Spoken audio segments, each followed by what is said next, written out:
Audiobook A Ciranda das Mulheres Sábias. Ser jovem enquanto velha, velha enquanto jovem, de Clarissa Píncola.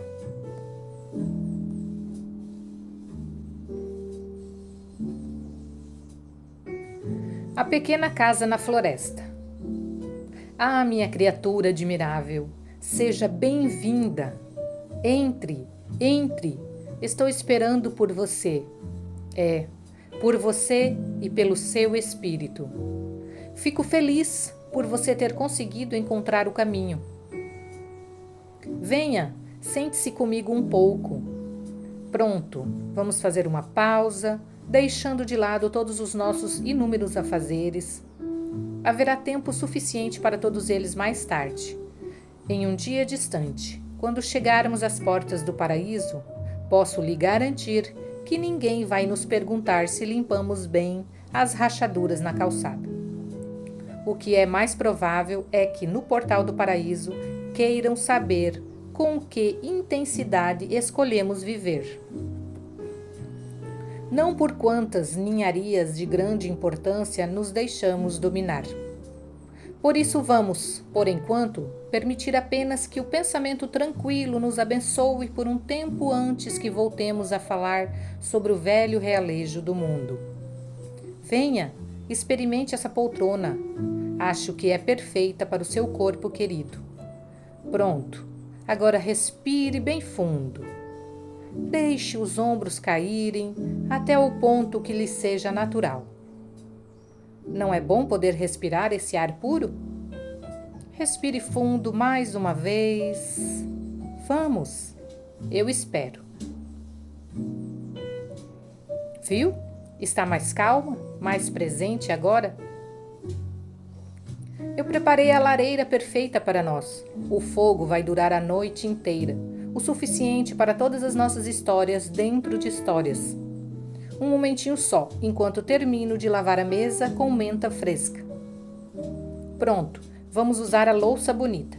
Vamos beber o que estávamos reservando para uma ocasião especial. Sem dúvida, uma ocasião especial é qualquer ocasião a qual a alma esteja presente. Você já percebeu? Reservar para outra hora é o jeito que o ego tem de dizer, rabugento, que não acredita que a alma mereça prazer no dia a dia. Mas ela merece de verdade. A alma sem dúvida merece. Por isso vamos nos sentar um pouco. Só nós duas, comadre. E o espírito que se forma sempre que duas almas ou mais se reúnem com apreço mútuo, sempre que duas mulheres ou mais falam de assuntos que importam de verdade. Aqui nesse refúgio afastado, permite-se e espera-se que a alma diga o que pensa. Aqui sua alma estará em boa companhia. Posso garantir-lhe que, ao contrário de muitas no mundo lá fora, aqui sua alma está em segurança. Fique tranquila, comadre, sua alma está a salvo. Talvez você tenha vindo à minha porta por estar interessada em viver de um modo que a abençoe com a perspectiva de, como eu digo, ser jovem enquanto velha e velha enquanto jovem.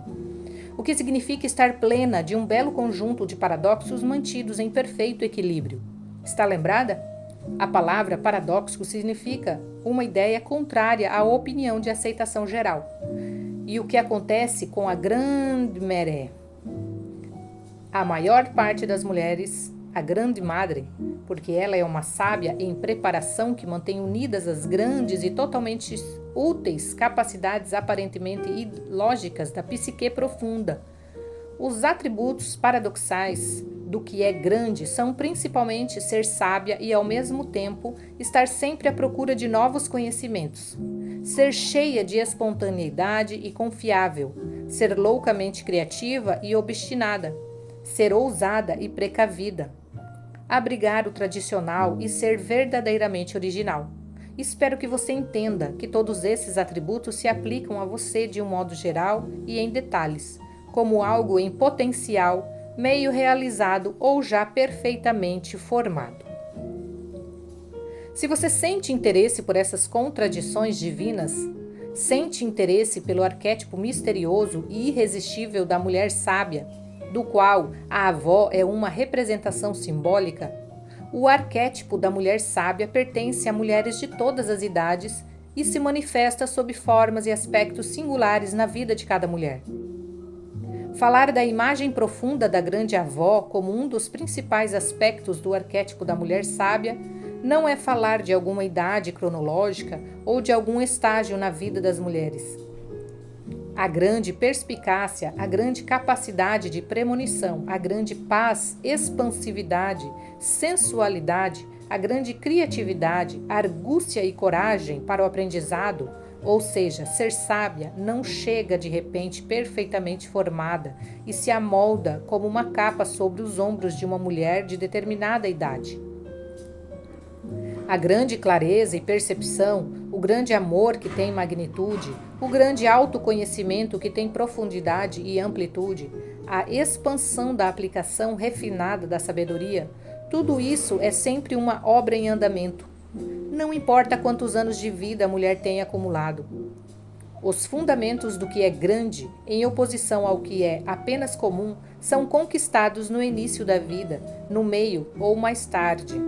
Muitas vezes, mediante enormes fracassos, elevações do espírito, decisões equivocadas e recomeços impetuosos, o que se recolhe depois do desastre ou da sorte inesperada. É isso que é moldado e então praticado pela mulher e seu espírito, coração, mente, corpo e alma, até que ela se torne não apenas competente em seu modo de ser paradoxalmente sábio, mas também, muitas vezes, perfeita em seus modos de viver, enxergar e ser. Há muitos tipos de veneráveis grandes avós na mitologia e na realidade consensual.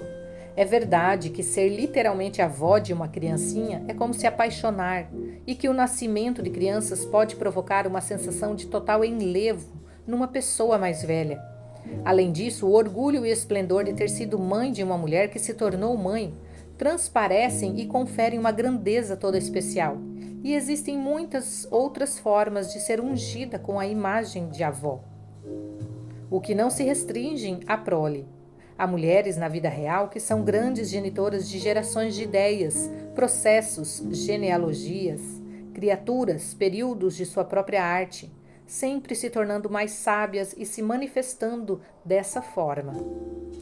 Existem mentoras, graças que ensinam, as que orientam alunos e quem quiser aprender, escritoras e pintoras, iniciantes, e as maduras também, porque as mulheres maduras também precisam de carinho e orientação para florescer numa estação atrás da outra. Na mitologia, porém, talvez seja onde isso fique mais nítido, que a grande avó, como representante do arquétipo maior da mulher sábia, tem uma tarefa crucial que é intimidante, ousada, desafiadora e alegre. A tarefa crucial da grande mãe é simplesmente a seguinte, e nada além disto: viver a vida plenamente, não pela metade, não 3/4, não um dia, a abundância, no outro, penúria, mas viver plenamente cada dia, não de acordo com a capacidade do outro, mas de acordo com a sua própria capacidade, predestinada, de livre arbítrio, que dá a vida, não que entorpece a vida, e existe uma razão para esse impulso central.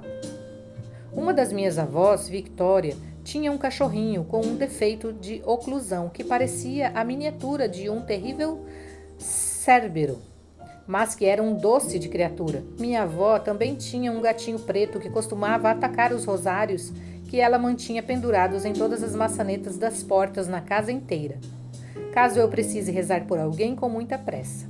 Ela conversava com o cachorro e o gato como se fossem gente. Os animais têm alma, você sabia? Ela costumava dizer.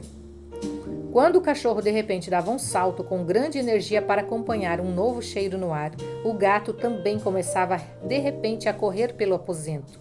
Da mesma forma, quando o gato saltava do alto do velho rádio de celuloide para o encosto da poltrona da vovó, com seus paninhos de crochê, e não parava de saltar de um lado para o outro, o cachorro percebia e começava a pular, todo sorridente. Quando isso acontecia, era inevitável que minha avó dissesse que precisávamos nos unir a eles. Ela agarrava minhas mãozinhas e nós saíamos pulando e saltitando no mesmo ritmo da dança do gato e do cachorro, já em andamento. Ela dizia: quando uma pessoa vive de verdade, todos os outros também vivem. E todos os animais, nós incluídas, por meros momentos voltávamos a ser selvagens. Ela queria dizer que, quando uma criatura resolve se dedicar a viver de modo mais pleno possível, muitas outras que estiverem por perto se deixarão contagiar. Apesar das barreiras, do confinamento, até mesmo de lesões, se alguém se determinar a superar tudo para viver plenamente, a partir daí outros também o farão. E esses outros incluem filhos, companheiros, amigos, colegas de trabalho, desconhecidos, animais e flores. Quando uma pessoa vive de verdade, todos os outros também vivem. Esse é o principal imperativo da mulher sábia: viver para que outros também se inspirem. Viver do nosso próprio jeito vibrante para que outros aprendam conosco. Se contarmos os 10 primeiros anos de vida como uma década, estou na minha 7ª década na Terra e agora vejo com clareza que o trabalho de amor da grande avó também se desdobra num nível terreno. Ou seja, o imperativo de ter grande prazer, de ter grande diversão, no bom sentido, de examinar o que pode significar interferir em prol de um melhor resultado, dar legitimidade. O que significa abençoar, ensinar, o que significa mostrar como se faz, abrigar, o que significa falar do espírito e da alma, e nunca simplesmente da mente e do corpo por si sós. E assim cuidar das outras almas de todas as idades que possam passar, mesmo que só por um momento, ao nosso alcance. O que me leva a uma pergunta especial para sua reflexão. Você alguma vez já vislumbrou o que compõe seu eu maior? Acho que uma mulher pode enxergar muito do seu eu profundo ao examinar algum fenômeno raro nos motivos condutores dos contos de fadas, aqueles que caracterizem nitidamente como uma mulher se torna sábia. Quando examinamos os temas nas lendas e mitos, vemos uma configuração sem paralelo, que é a seguinte: sempre que uma jovem está em situação angustiante, não é tão frequente que um príncipe apareça, mas costuma ser, sim, uma velha sábia que se materializa, como que surgindo do nada, lançando sua poeira mágica ao redor e batendo no chão com sua bengala de abrunheiro. Quer essa idosa seja uma velha enrugada ou uma feiticeira com seus amuletos, quer ela seja uma mutante ou uma maga sensual, quer esteja usando trajes de ervas, vestido de brilho do pôr do sol, manto da meia-noite ou uniforme completo de combate, ela é a anciã, que sabe e surge de repente para ajudar a mulher mais jovem. Ela aparece à janela da prisão como uma sábia instrução de como escapar dali. Em segredo, ela dá à heroína um anel mágico, um espelho ou um frasco com lágrimas para usar como proteção. Ela murmura palavras enigmáticas que a heroína precisará usar e interpretar para acabar encontrando seu caminho. Os príncipes são bons, os príncipes podem ser excelentes, mas com frequência nos mitos é a velha que tem algo realmente bom a dar. Entretanto, não se deveria considerar que a heroína mais jovem, muitas vezes ingênua, apesar dos apuros e desafios que enfrenta nas lendas, seja uma página em branco, como as jovens na vida real. Ela geralmente tem uma impressionante sabedoria própria. Às vezes, porém, é também dominada pelo medo de seguir o que sua alma sabe, ou ainda, e também pode estar no meio de um aprendizado de enorme importância que, de repente ou com o tempo, chegou a um impasse. Como nos mitos gregos sobre rios de esquecimento como o Létes, ou rios envenenados como o Estige, nos quais uma criatura viva de início não consegue ver um jeito de atravessar para voltar inteira à terra dos vivos. Em histórias como uma de nossa família que chamamos simplesmente de O Colar, uma jovem é rejeitada pela aldeia por ser diferente. Em razão de uma importante herança que carrega, ela deveria ser capaz de desconsiderar todo aquele menosprezo para valorizar seu verdadeiro eu, enxergando a si mesma através dos olhos da avó. Mas enquanto não encontra uma velha sábia, bastante assustadora, ela tem medo de acreditar que seja mais do que simplesmente humana. No mito da Psique e Eros, Psique não se dá conta do profundo erro que comete quando tenta ver o verdadeiro amor em vez de confiar nele. O resultado é seu belo amado Eros ser ferido e desaparecer. Ela precisa fazer uma viagem sombria aos infernos, onde conhece as 3 fiandeiras e tecelãs que lhe ensinam que a vida é curta e falam da necessidade de dar atenção ao que mais importa. Existem muitos outros temas e mitos e lendas, nos quais a jovem não percebe a gravidade do perigo que sua alma corre, mas a mulher mais velha percebe. Portanto, é bom para nós que a fonte de sabedoria surja de modo bastante confiável, e não somente nos mitos. Se você olhar em volta, na realidade, é provável que também perto de você haja uma idosa maravilhosamente excêntrica, ligeiramente irritadiça, arrumada com elegância ou em desalinho, ousada, forte e bela. Pense bem. Você não conhece algumas criaturas veneráveis que são semelhantes à mulher sábia que aparece nesses contos? Uma mulher que costuma ser perita em sagacidade, cálculos exatos, meios aparentemente mágicos e sem dúvida sábias estratégias? Conhece? E se acha que não, pense de novo, porque pode ser que você seja ela em formação. Você mesma. Nas histórias, a dupla da mais nova e da mais velha, juntas, assume a missão de dar muitas bênçãos necessárias uma à outra para seguir adiante, sair-se bem, ser corajosa e audaz, e levar o tipo de vida na qual as almas são bem nutridas. Porque os atributos da mulher sábia são, além disso, tão importantes para as jovens? E por que a sabedoria e a energia das jovens são tão importantes para as mais velhas? Juntas, elas simbolizam 2 aspectos essenciais encontrados na psique de cada mulher, pois a alma de uma mulher é mais velha que o tempo e o seu espírito é eternamente jovem, sendo que a união desses 2 compõe o ser jovem enquanto velha e velha enquanto jovem. Não importa o número de anos que você tenha vivido, alguma vez já se sentiu como se ainda estivesse com 16 anos? É seu espírito.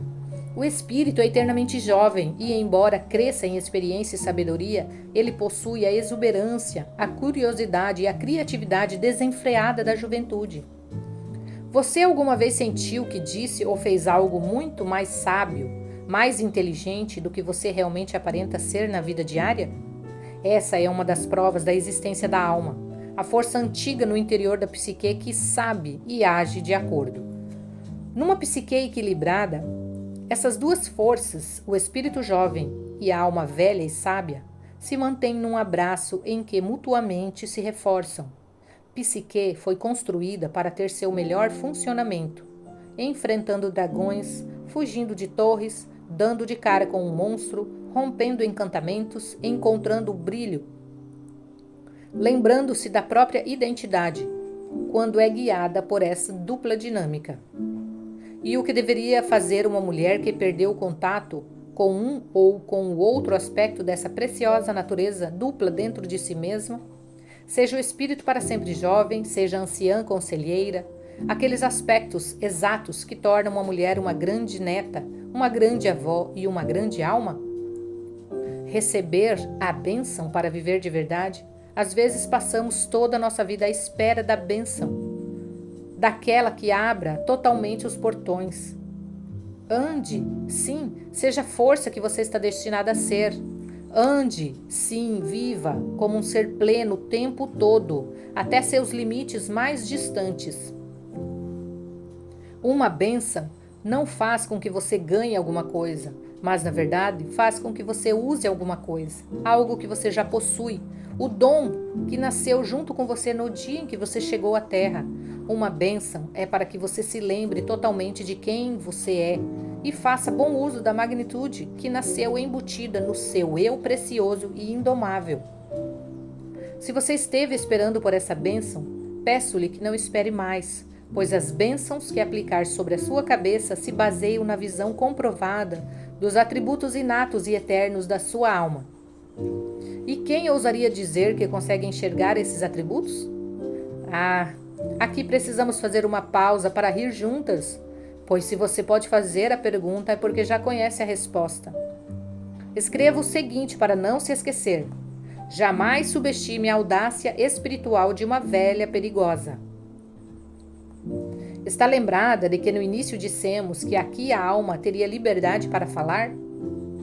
Assim, já que você está junto à minha lareira, seja você a filha, seja a mãe, seja você espírito e alma, com um companheiro ou ainda sem, seja você mais jovem ou mais velha, seja você quem está sendo posta à prova ou quem o tempo já provou, ou as duas. Abaixe a cabeça, filha querida, e permita que eu lhe conceda esta bênção delicada e ardente pelo que resta desta noite de histórias, dentro de histórias, e por sua jornada, vida afora. Saiba que você é abençoada apesar das hesitações, quedas, tempos perdidos, certezas, perspicácias e mistificações, pois tudo isso é combustível para avançar.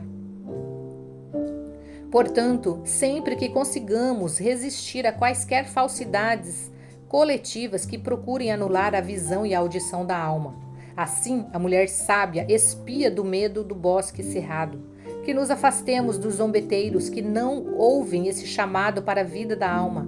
Assim a mulher sábia avança por seu caminho. Se necessário for, que nos transformemos em alegres subversivas que estão em constante crescimento e que têm um coração luminoso e calmo. Assim chega o espírito à superfície do lago. Que nos recusemos a ser jogadas para cair em um lugar qualquer, mas em vez disso vamos planejar e cumprir nossas fugas do que é morbidamente banal, bem como do que é cronicamente vazio ou brutal. Assim, o espírito se ergue em pleno esplendor. Que nos dediquemos às novas iniciativas e a outras velhas e confiáveis. Assim, agindo, uniremos o que há de melhor na velha sábia ao que há de melhor na mais jovem. E então, apesar de todos os momentos ou eras em que seja derrubada ou reprimida, quer você seja uma mulher de poucos anos, mas grandes em significado, quer seja uma mulher de certa idade que esteja ganhando divisas ou ainda uma mulher de grande idade que está sempre descobrindo técnicas para manter o fogo brando ou com a chama alta. Que você sempre se lembre de estar conectada à alma, se for visão e força o que deseja, e de estar conectada ao espírito, se for energia e determinação que necessitar para agir pelo seu próprio bem e pelo mundo.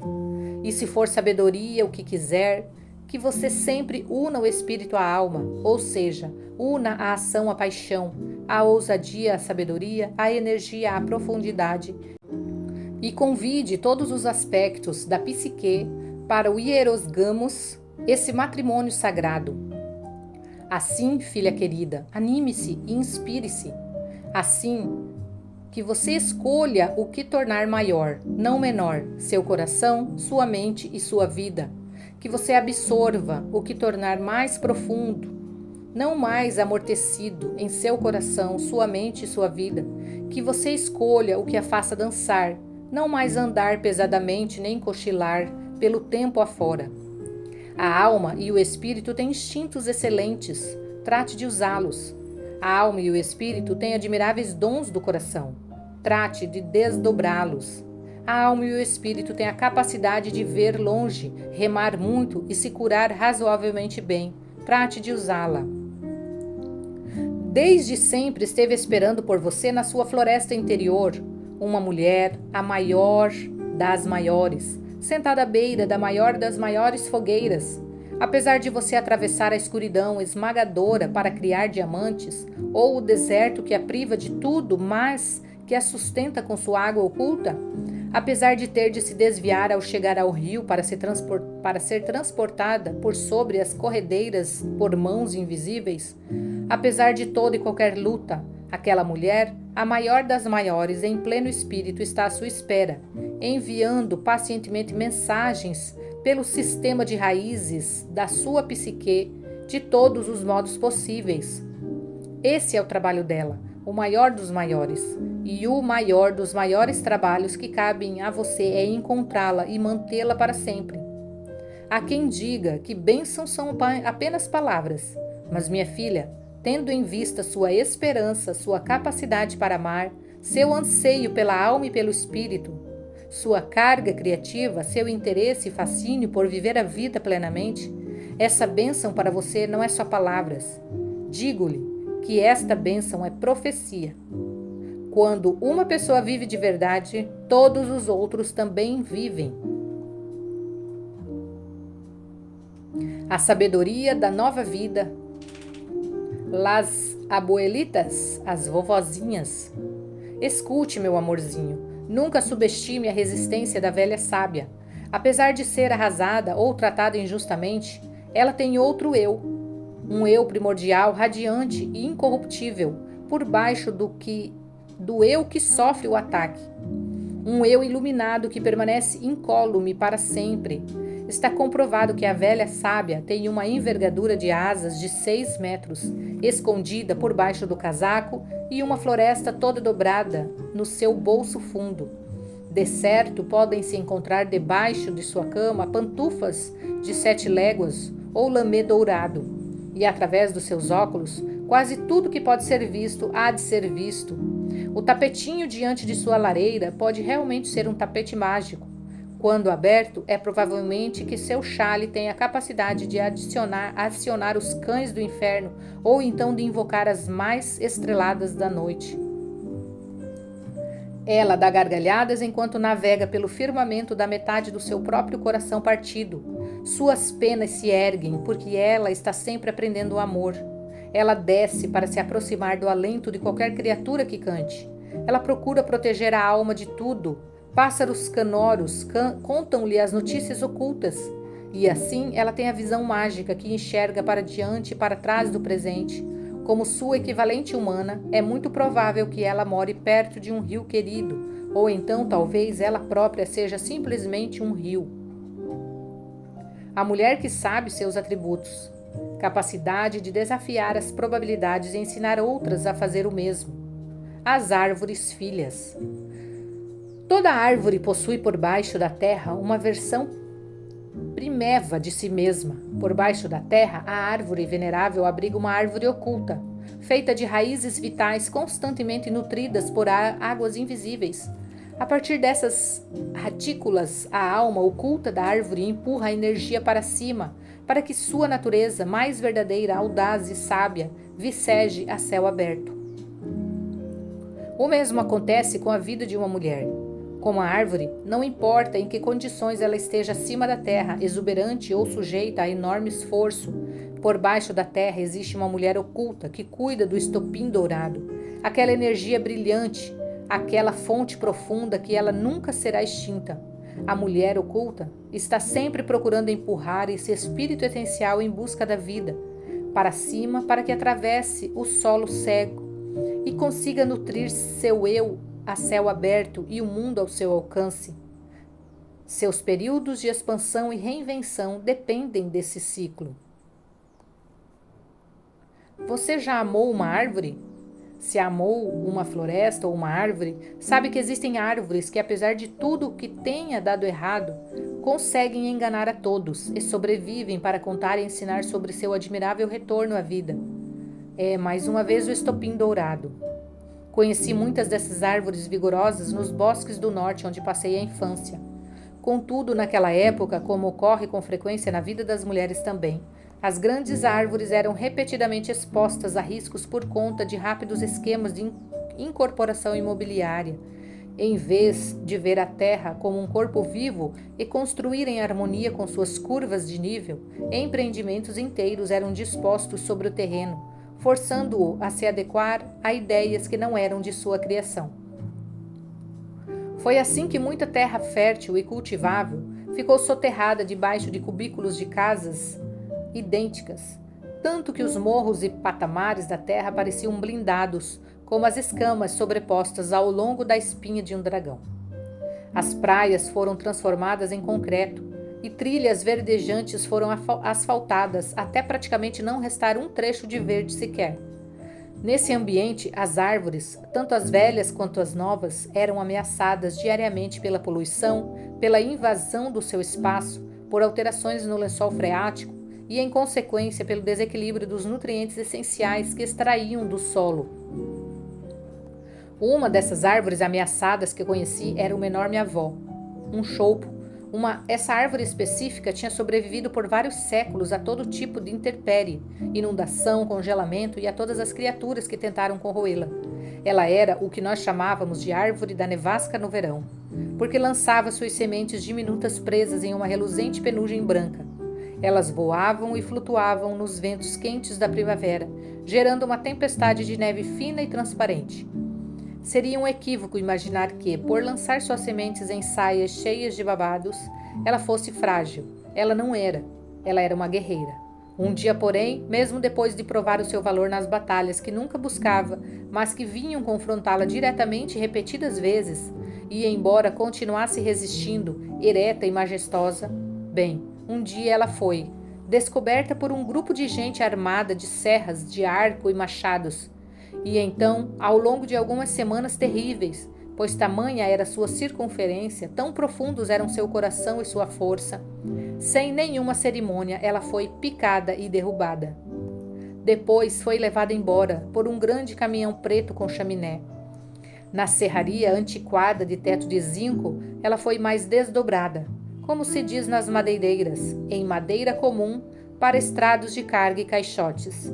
E como ocorre muitas vezes na vida de uma mulher, a conclusão era que ela havia sido derrubada e que agora esse era o seu fim. E alguns, que tinham outros planos em mente por ter dito, já vai tarde. Mas a mulher oculta que cuidava do estopim dourado lá por baixo da terra pensava de outro modo.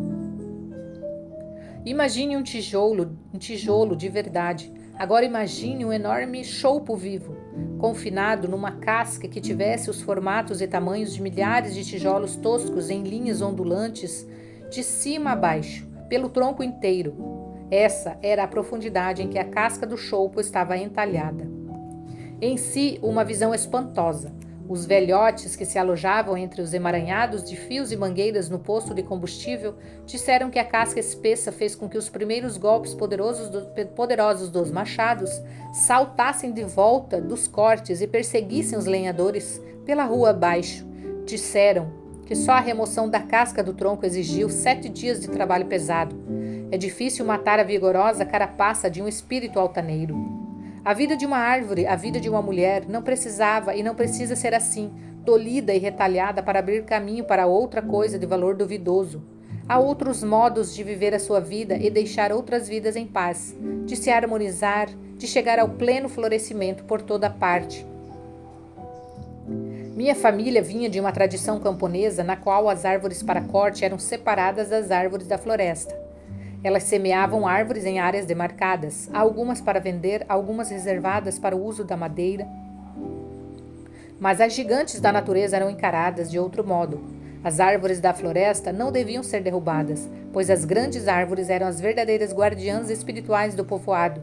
As árvores guardiãs eram a proteção da aldeia contra o calor do verão. Durante tempestades, elas desviavam a mira do vento.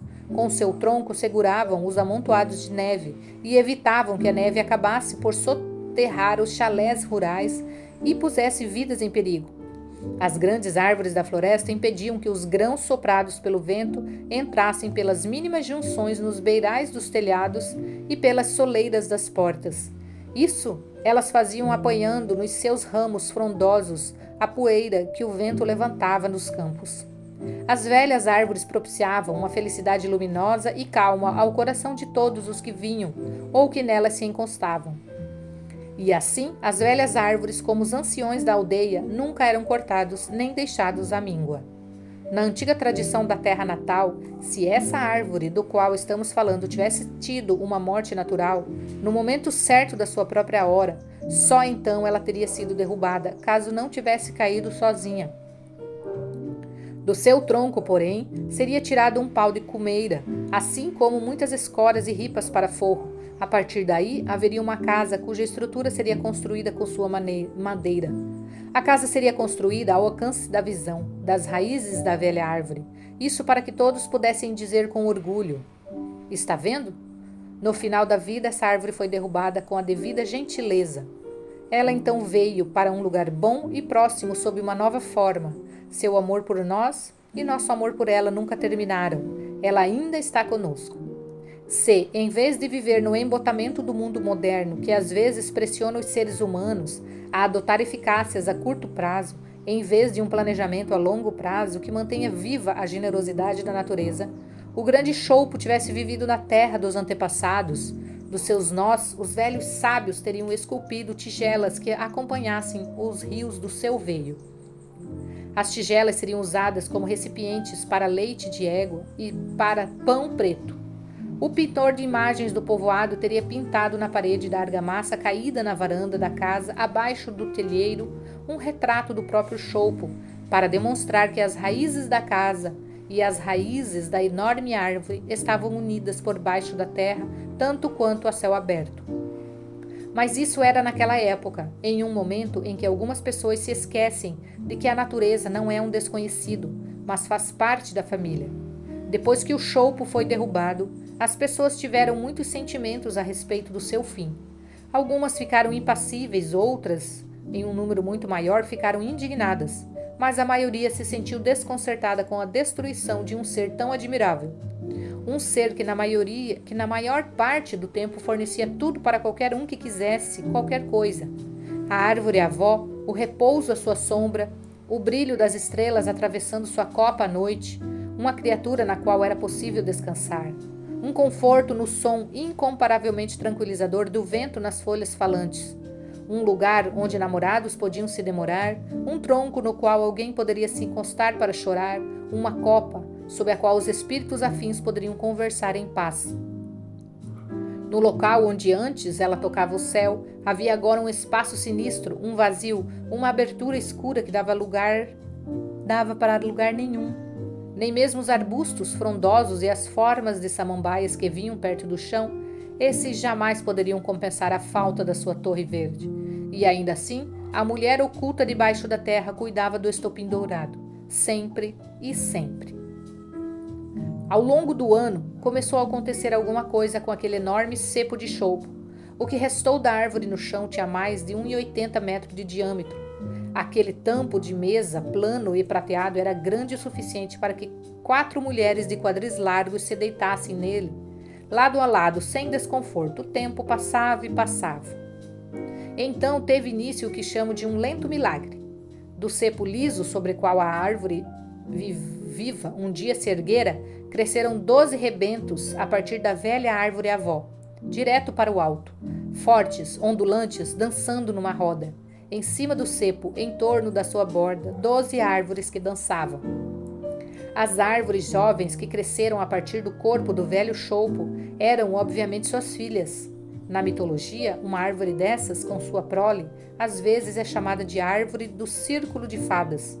Espíritos que brotam do que parece estar morto, para dançar sem parar na alegria de uma nova vida. Elas não foram semeadas, são evocações. Elas surgem, as muitas a partir de uma só, daquele único estopim dourado. Na mitologia grega, é Deméter, a mãe terra, que morre quando sua filha desaparece, e Deméter que volta à vida vibrante quando a filha lhe é restituída. Da mesma forma, essa grande árvore, as filhas provêm da raiz mãe mais antiga. Elas trazem tudo de volta à vida outra vez. Não a vida estática, a vida que dança. Esse tipo de árvores com rebentos ocorre na natureza porque a vida nova está armazenada na raiz. Mesmo que a massa maior acima da terra tenha sido derrubada, tenha sido levada dali, mesmo que a vida de uma criatura não tenha sido tratada com o devido respeito, ou não tenha sido gerada corretamente, mesmo quando cercada de apatia e indiferença, mesmo que a carapaça tenha sido partida e destruída, imagine só, a partir do espaço vazio, voltar não apenas com um novo rebento uma vez, mas com muitos, independentemente de todas as outras condições. A mulher oculta por baixo da terra cuida do estopim dourado. Agora, com os ventos ousados, as folhas dessas arvoretas, altas e lindas, estão sempre em movimento, sempre falando com mil reflexos de verde. Se isso não for um milagre, não sabemos nada sobre os verdadeiros milagres. Pois quem será capaz de dizer que alguma coisa querida que foi rasgada e retalhada morreu de verdade? Quanto a qualquer mulher arrasada, quem poderá um dia começar a avaliar que grande vida acabara por brotar dos seus cortes, dos seus ferimentos, da eletricidade empurrada para cima e a partir do seu cerne oculto, aquele estopim dourado? Por mais que ela tenha sofrido mutilações profundas, sua raiz radiante ainda está viva, ainda está produzindo e sempre estará à procura de vida significativa a céu aberto. Dentro da psique de muitas mulheres existe algo que entende intuitivamente que o conceito de curar está incluído na palavra saúde. Quando ferida, ela se torna cheia de cura, cheia de recursos de cura, o que significa que algum filamento vibrante, gerador de vida no seu espírito e na sua alma se move persistentemente na direção da nova vida, seja na busca de muitos tipos de forças, seja na reconstituição da integridade perdida, seja na criação de um novo tipo de integridade, diferente da que havia antes. Essa força interna é cheia do impulso pelo bem-estar. Ela acredita num fator de salvação que pode resistir e há de resistir à crueldade. O sistema radicular oculto cresce a seu próprio modo, independentemente de projeções, pressões e acontecimentos externos. Ele continua literalmente em efervescência, subindo em ebulição, fluindo para fora, para cima, atravessando o que for preciso. Não importa o que tenha sido disposto contra ele. Aí incluídas forças externas, aí incluída a própria mulher. Mesmo quando a atuação do ego é temporariamente reprimida, a mulher oculta por baixo da terra, a que cuida do fogo para esse fim, mantém a atitude pela vida, por mais vida, que está sempre fazendo força para cima, sempre insistindo em mais vitalidade e se desenrolando, sempre preservando mais e sendo audaciosa e ponderada. E então, mais um pouquinho, até que a árvore da vida a céu aberto equipare-se ao seu amplo sistema de raízes subterrâneas. Quando falamos da criação da alma, aquela geração literal e ordenada de um sistema radicular cada vez maior, de um território da alma cada vez maior, conquistado e plenamente habitado, estamos vivendo como vive uma árvore gigante. Ela não manda a energia só para cima. À medida que cresce acima do solo, ela envia energia de volta para baixo com instruções para que o sistema radicular se intensifique, que busque mais nutrições, reações mais ponderadas às condições, tudo para dar apoio à copa, cada vez maior lá em cima. Não é diferente na vida de uma mulher. Qualquer uma que tenha registrado seus sonhos e observado como eles estimulam e moldam seus dias, e como seu dia a dia também influencia seus sonhos, sabe que existe um relacionamento complementar entre sua vida exterior e sua vida interior. Nos melhores casos, cada uma alimenta a outra e a torna sábia. O fundamento inextinguível dentro de uma mulher empurra a força da vida para cima, para sua mente, seu coração e espírito. Se ela prestar atenção, se escutar, obterá ideias, em outras palavras, filhas brotarão dela na forma de ideias novas e vibrantes por uma vida maior e com mais significado. À medida que uma mulher cresce a céu aberto, na realidade consensual, ela também ordena a expansão do seu sistema radicular para que sua visão profunda, a audição mais cuidadosa e a mente mais perspicaz também se expandam. Trata-se de um processo em série atemporal sagrado, acionado pela atenção consciente ao modo pelo qual a psique amadurece de uma jovem menina para uma sábia, vibrante, dançante, aprimorada pelo tempo. Poderíamos aventar a hipótese de que um ciclo de energia armazenada como esse resida no inconsciente psicoide. Jung descreveu o inconsciente psicoide como um lar, como um lugar da psique em que a psicologia e a biologia poderiam se influenciar mutuamente. Na verdade, porém, permanecem misteriosas para nós as origens dessa força, que sempre brota na direção não só da vida mais plena, mas da vida em expansão. Uma vida em que as árvores filhas crescem direto da raiz da mãe sábia. Podemos saber, mas não sabemos dizer com muita precisão onde e como tudo isso ocorre. A poesia faz-se necessária para explicar a força vital de uma mulher. A dança, a pintura, a escultura, os ofícios do tear e da terra, o teatro, os adornos pessoais, as invenções, escritos apaixonados, estudo em livros e nos nossos sonhos. Conversas com outras que sejam sábias, o atento intuir, refletir, sentir e pressentir.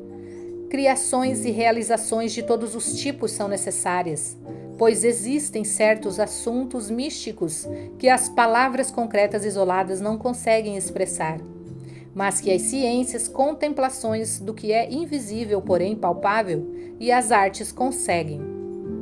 Entretanto, no meio de qualquer tempestade ou contentamento, a bela força da vida estará para sempre preservada, pela mulher oculta, que sempre se esforçará para que se saiba que com certos impulsos começam novamente no próprio momento em que somos destruídas.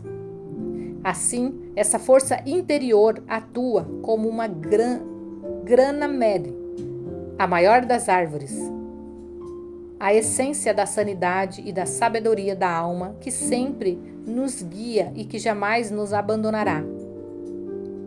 Essa fonte misteriosa é vivenciada por meio daqueles conhecimentos nítidos e úteis que parecem chegar inesperadamente e por intermédio de origens invisíveis, em sonhos noturnos ousadamente explícitos ou intricadamente emaranhados, em explosões de energias e ideias eficazes que surgem aparentemente do nada, na súbita certeza de que se está sendo chamada para algo que necessita do nosso amor, dos nossos pontos de vista ou dos nossos toques, na inesperada determinação de interferir, dar as costas ou caminhar naquela direção.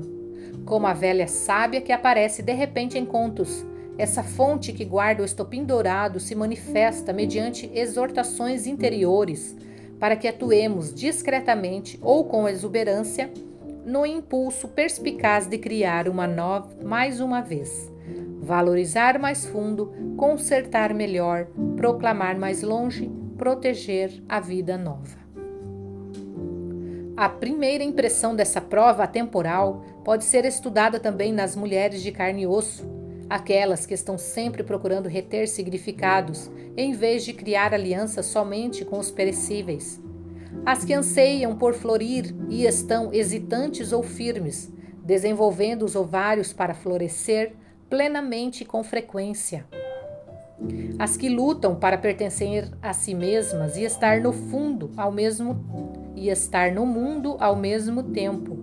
Talvez em sequência, talvez todas juntas, mulheres que estão lutando para se tornarem fontes de semeadura, cujo lançamento de sementes procura espaço, e que, no pensamento e na ação, viajam muito além da sua conhecida terra natal. A força e presença da maior das mulheres, a velha sábia, a Grande-Mère, a maior das mães, é encontrada naquelas que são, desde um pouco até muito perigosas, através da sua noção e disposição para pôr em risco ideias e existências desprovidas de alma, seja dentro de si mesmas, seja do lado de fora. A prova dessa fonte sábia e misteriosa nas raízes é o que sempre se encontra em mulheres que estão aprendendo e que anseiam por aprender mais, que desenvolvem uma visão interior, que seguem intuições, que não serão impedidas de prosseguir nem silenciadas, que, a respeito de coisas profundas ou glórias que pareçam, à primeira vista intimidantes, não dizem, isso eu não posso fazer, mas preferem perguntar a si mesmas: o que eu preciso reunir para poder fazer isso? Não importa onde ou como vivamos, não importa em que condições, nunca estamos sem nosso supremo aliado, pois, mesmo que nossa estrutura externa seja insultada, agredida, apavorada ou mesmo destroçada, ninguém poderá extinguir o estopim dourado e ninguém poderá matar sua guardiã subterrânea. Las abuelitas, as grandes vovozinhas, a velha mítica. De que modo ela é perigosa? De que modo ela é sábia? Ela é mutilada, cresce de novo. Ela morre e cresce de novo. Ela ensina as jovens a fazer o mesmo, acrescentar audácia, acrescentar dança. A abuelita, a grande avó, são tantos os tipos que aparecem nos mitos e histórias. Há as distantes que tentam esgotar as forças vitais dos parentes, como em certos temas de histórias do leste da Europa, em que os sugadores de sangue procuram primeiro dentro da própria família, os filhos e os filhos dos filhos, em busca de nutrição para compensar a sua luz fraquejante, seu vazio e suas escolhas imprudentes. Há as grandes avós selvagens que têm o cabelo verde e os cílios turquesa, com sapatos de todas as cores que viajam por toda parte para fazer as menininhas entenderem que são bonitas. Há as grandes avós de avental que sabem de tudo sobre fartura e são as portadoras de alimento para o corpo e para a alma. Há as grandes avós da alta costura e as grandes avós artistas que lançam purpurina a cada passo e inspiram outras a criar à vontade. Há uma quantidade incontável de tipos de avós. Cada uma é única e representa um desafio a tentativas de classificação. Há muitas grandes avós que reúnem os atributos anteriores e ainda mais, ou mesmo diferentes, tudo ao mesmo tempo. Qualquer qualidade de inteligência, ternura, franqueza, sensualidade, profundidade que uma mulher tenha possuído aos 20 anos de idade, com o esmerado desenvolvimento ao longo do tempo, estará provavelmente duplicada e triplicada quando ela, de fato, na psique e na alma, for uma grande mère. Há uma personagem que me agrada muito. Nos antigos mitos do Novo México, pode-se repuxar as franjas esfarrapadas de uma figura que parece ser um tipo do que eu chamaria de avó das neves. Ela aparenta ser uma personificação de uma avó mítica que tem um bigodinho de pingos de gelo, de cabelo espetado salpicado de neve e trajes macios feitos de neve acumulada pelo vento. Vive entre os animais e, segundo histórias que ouvi, dizem que traz auxílio, alívio aos que sofrem, baixando sua temperatura. Ela não é o espírito da morte, é mais como uma força de anestesia temporária, alguém que, com misericórdia, proporciona um descanso em relação à dor. Um dia achei que a conheci em pessoa. Havia a La Vieja, uma velha velhíssima, no hospital do pequeno povoado do Novo México, onde trabalhei por um período. A velha Ana estava com uma febre alta que os médicos não conseguiam fazer baixar ao normal, por mais que tentassem, principalmente com a administração de líquido de repouso. No entanto, a velha era rebelde e descrevia sua enfermidade como uma doença do calor, provocada por um acesso da bilis, raiva, naquele caso tendo como motivo uma pequena desavença com uma vizinha algum tempo antes. A velha Ana não parava de pedir aos médicos que a pusessem lá fora na neve, na sua cadeira de rodas. Ela dizia que queria abrir o roupão e mostrar os seios ao céu. Acharam que ela estivesse perdido o juízo. Calcularam que ela quisesse se expor ao frio enregelante para cometer suicídio. Todos recebemos ordens de vigiá-la atentamente, sem permitir que escapasse ao nosso controle. Sabe, é difícil dizer se a gente deveria receber parabéns ou pêsames nessas circunstâncias, mas existem ocasiões em que simplesmente se é obrigado a obedecer às exigências de uma velha. O senão não costuma ser definido com clareza. Você só sabe que, se não obedecer agora, nos anos adiante, na estrada, sentirá um arrependimento vindo da alma para cima, para baixo e em todas as direções. Quando a velha Ana, com as bochechas muito coradas pela febre, exigiu que eu a levasse para o frio lá fora, em menos de 60 segundos eu já estava embrulhando nos cobertores de 2 camas e praticamente carregando-a até a cadeira de rodas prateada. Ela a chamava de sua cadeira voadora.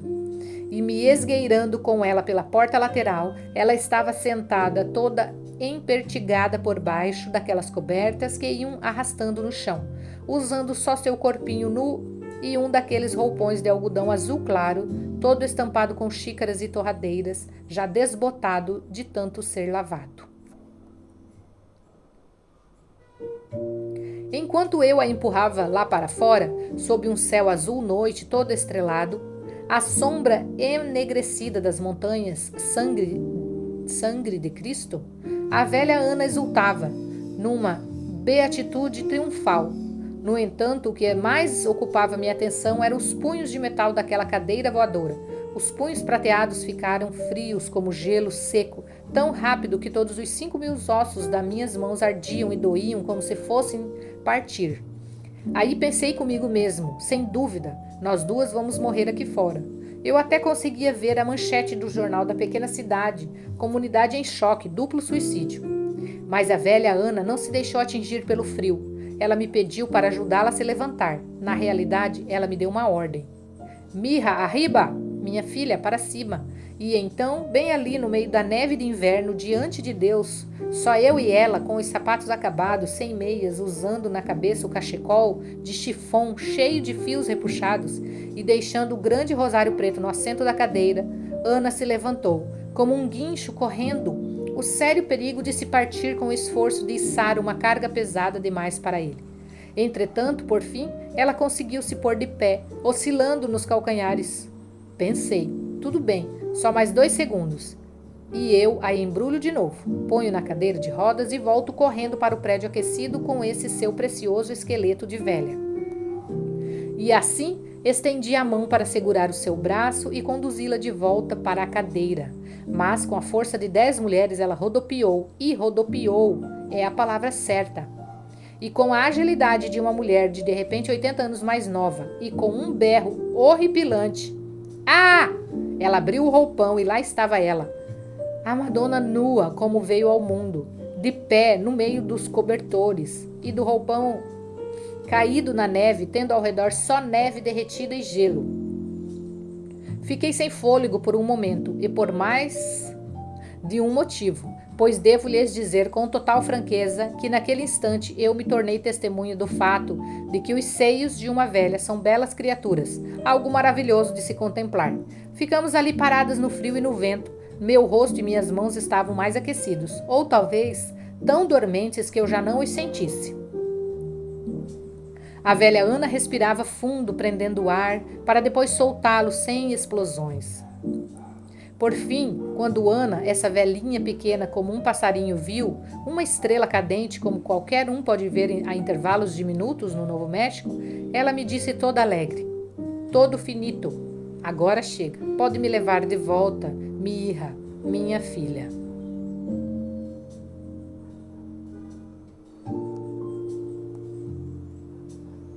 Continuaremos no próximo vídeo para não ficar tão grande. Gratidão a você que ficou até aqui.